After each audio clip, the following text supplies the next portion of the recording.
Mise, please say that 5 times fast. It's French for everything in its place, and it's the secret weapon of chefs and efficient home cooks.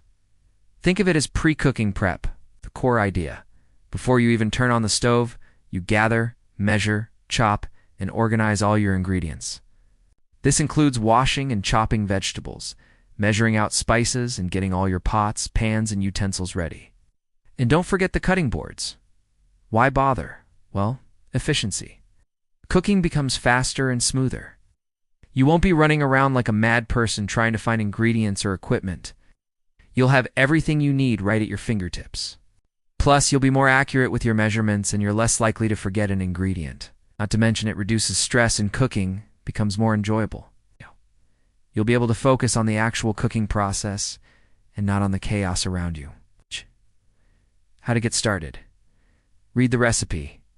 Gather everything you need. Prep your ingredients. Chop your vegetables. Measure out your spices.